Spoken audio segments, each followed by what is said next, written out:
Et puisque nous sommes en Zaïon, restons-y pour parler cette fois-ci de l'inauguration du nouveau siège de l'Alliance biblique du Gabon en présence de nombreux leaders religieux. Paulin Hilaire Siaki, Le Point. Présente dans notre pays depuis plusieurs décennies, l'Alliance biblique du Gabon, qui fait partie intégrante de l'Église universelle, étend ses activités missionnaires dans la capitale gabonaise. L'ancien siège devenu très exigu, les leaders religieux ont décidé d'ouvrir un nouveau siège au quartier Nzéayon. À cet effet, une cérémonie officielle de dédicace de ce nouveau siège a rassemblé plusieurs hommes de Dieu.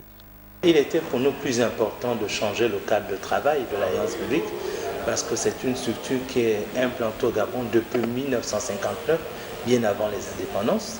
Nous avons investi à l'époque à OIM. Ceux d'OIM savent l'emplacement du CCO, du centre communautaire. C'est un investissement de l'Alliance biblique à l'époque parce que le premier bureau du Gabon se trouvait dans cet endroit, géré par un ancien missionnaire qu'on appelait André Piguet. Et ensuite, dans les années 1974, nous avons demandé l'expansion au niveau de Libreville parce qu'il était important que le Gabon ne dépende plus du Cameroun.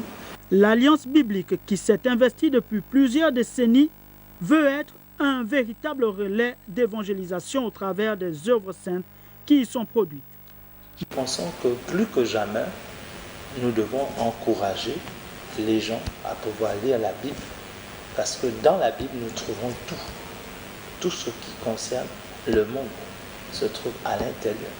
Parce que si nous considérons que Dieu est le créateur du monde, on ne peut comprendre le monde qu'à partir du mode d'emploi de celui qui a créé le monde. Si une nation se bâtit sur des écritures saintes, alors elle peut aspirer à une réelle prospérité. Ce nouveau siège arrive donc à point nommé car le développement de la chrétienté doit se reposer sur des structures fortes.